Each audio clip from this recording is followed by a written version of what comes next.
As a head of state in modern times, at least anyway, one is expected to vacate their role once their tenancy has expired. In layman's terms, what this means is that once you've been elected as head of state, effectively you have been granted a mandate by the people to govern for the duration of the term that you've been sworn in for. Unfortunately, this is not always the case, as some refuse to accept defeat in general elections, some go as far as even rigging elections, but then you have those who outright eradicate all democratic functions of the state. Some of the examples used in this video may be somewhat controversial, as the leaders who we will discuss may not have formally refused to leave office, but their actions or lack thereof present sufficient reason to believe that this may be the case. Remember, absence of evidence isn't evidence of absence. This is what happens when a head of state refuses to leave office.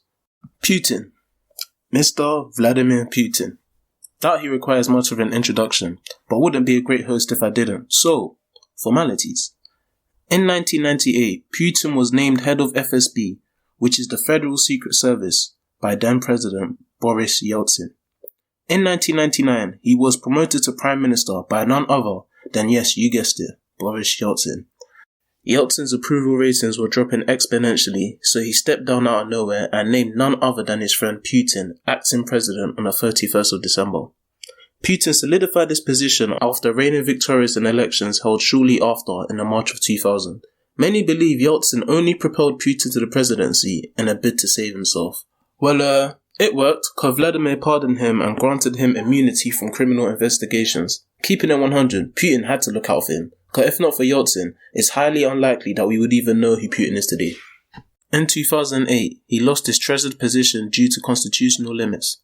This prevented him from serving more than 2 consecutive presidential terms, so his associate Medvedev filled in for 4 years and 2012 came round and Vladimir was back again after apparently winning re-election with over 60% of the vote. A decision was agreed to extend a presidential term from 4 years to 6 years. Nothing notable happened in March 2018. Only a general election which he won, of course, solidifying his position to 2024.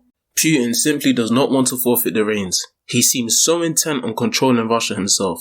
He has mastered the art of pulling strings. Laws have been changed in his favour. Pawns used such as Medvedev to rule in his apparent absence. He has not outright refused to give up his position as head of state, but he has made it nigh on impossible for anyone independent of his influence to become the president of the country. The world can see what's going on, but nothing can be done. Boris Johnson even recently called him a dictator. Supranational bodies such as NATO and the United Nations have remained reluctant on taking measures to make Putin step down. The fact of the matter is, Russia remain a superpower, and to upset them in an attempt to oust its leader could prove a grave mistake, as it may offset a possible world war, one which would almost certainly guarantee mutually assured destruction. As long as Putin plays nice and doesn't trod on too many toes, I find it hard to foresee any intervention happening. Apparently, footage has surfaced showing the strongman may have possible symptoms of Parkinson's disease. Under surprise new legislation, he may take a quote-unquote backseat and become senator for life. So yeah, this is a tricky one. We just gonna have to wait and see how this plays out. Next up, we have Yahya Jammeh. His journey to establishing his position at the highest office of Gambia started in 1984, when he entered Gendarmerie, which is a military force with law enforcement duties among the civilian population. He then gradually made his way to the top, reaching a position of commander of the military police, a position which he held between 1991 and 92. In July 1994, he came to power following a coup d'etat, which is the removal of an existing government from power, usually through violence, you know the usual stuff, opposition leader going missing or even being killed. He pulled out all the tricks. A transitional government was subsequently established and lasted until 1996 when Jammeh was elected president. His regime was characterized as bloody, marked by systemic acts of torture, extrajudicial killings, arbitrary detentions, and enforced disappearances directed at all forms of opposition.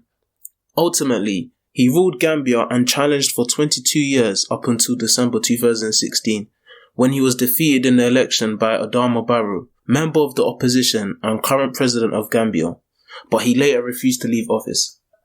Reading between the lines, he realized that if he attempted to hold on to power any longer, it could very well result in him being killed. So he bottled it. I don't blame him. Facing the pressure from the international community, Jammeh left the country and exiled himself to Equatorial Guinea. He most definitely didn't want none of that international smoke. 22 years. 22 years, people. Ain't all that time enough for him?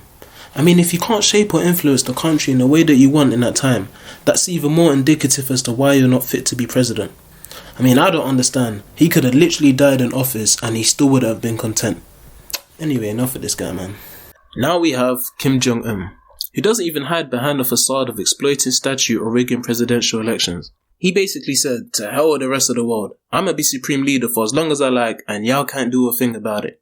His family, the Kims, have held the position of supreme leader in North Korea since the end of World War II and Korea's liberation from Japanese colonial rule.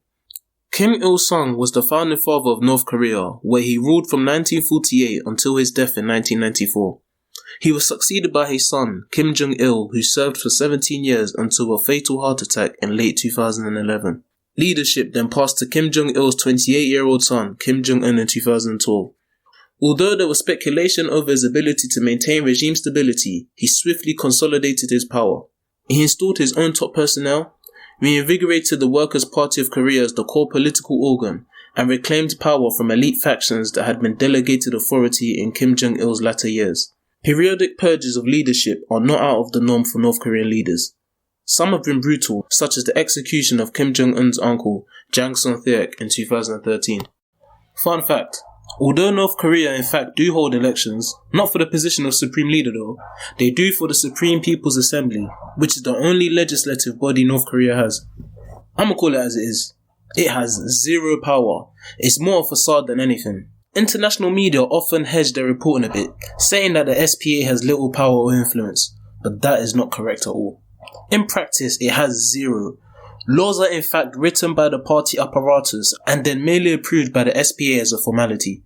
Theoretically, a 2/3 majority would be enough to change the constitution, and a mere simple majority could in fact remove Kim Jong-un from power. But again, theory is different to what is actually practiced in the wonderful state of North Korea. Kim, just as his father and grandfather, will likely remain supreme leader until he passes or vacates at a time when his health declines. Then pass the throne to someone amongst his close-knit relatives who have been groomed to uphold similar ideologies as his predecessors. The only feasible way this doesn't happen is if there's a revolution in North Korea, or the Kim family are ousted somehow through foreign intervention, although this seems highly unlikely due to the risk involved in attempting to overthrow a regime infamous for their nuclear weapons program.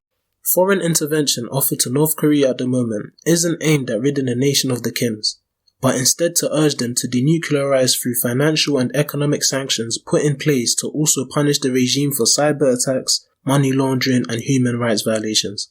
Furthermore, the manner in which its citizens appear to be brainwashed make it almost unfathomable that the prospect of any meaningful uprising will ever take place, and until that day comes, the Kims will continue to run the country as they see fit.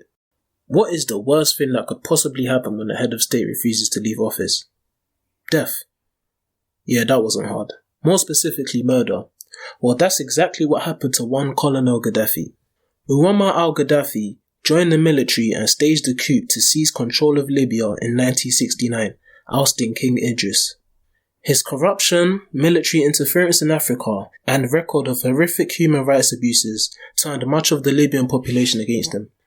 Accused of supporting terrorism, in the last decade of his rule, Gaddafi reached a rapprochement with Western leaders, and Libya became a key provider of oil to Europe.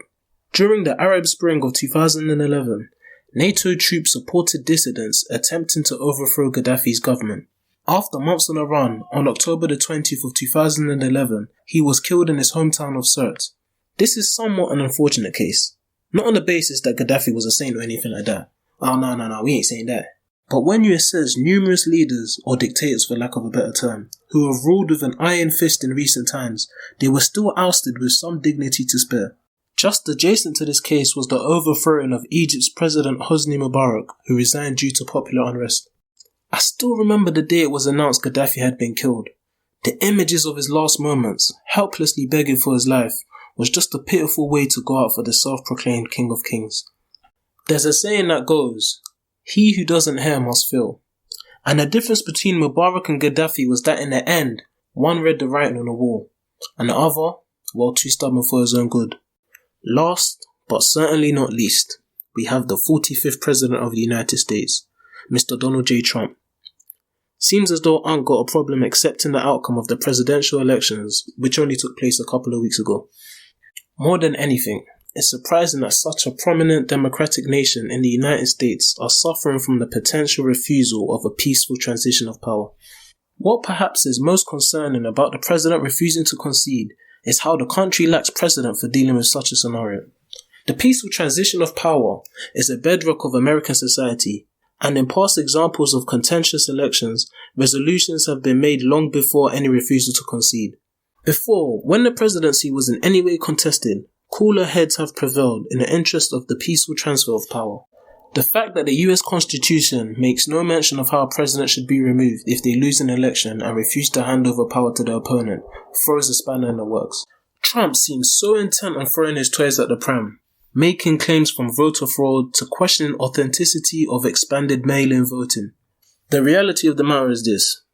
Come Inauguration Day on January the 20th, 2021, Joe Biden will be sworn into presidency and the Honorable Trump will effectively become a civilian.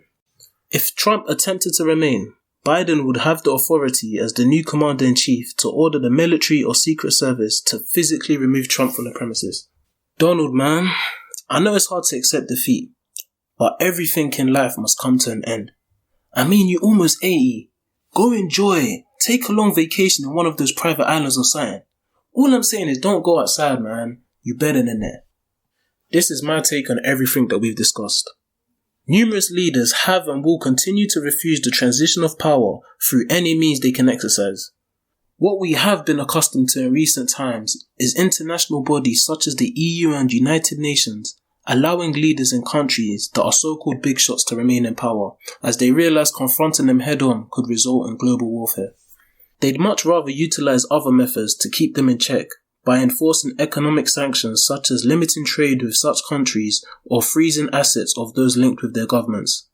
Let them ever try send troops into Russia or China. Impossible. They only do that with a small fry like African and Middle Eastern states. International bodies tend to allow the little guys to have leaders who refuse to leave office on one condition. That is, those leaders must dance to their tune. The moment they refuse, an agenda is created to undermine them so as to garner approval of both their own citizens and the country in question, so that when they do intervene to remove the leader, it's justified. Let me leave it there now before I go off a tangent. But yeah, check this, yeah? Look what homeboy sent me. You see that, yeah? I'm risking it all for you guys. You see this channel here, yeah? Unfiltered. There's no rules. 1 week it could be about trending news, then next week we could even be talking about history. Nothing is off limits here. You. Yeah, I see you. You can't hide. All I'm asking though, real talk here, is like, subscribe, comment, and most importantly, if you learned anything or found this video interesting, don't be greedy. Share the love and spread awareness so that we can free our people from the constraints of the knowledge conveyed to them by the powers that be. So take care and I'll see you in the next video.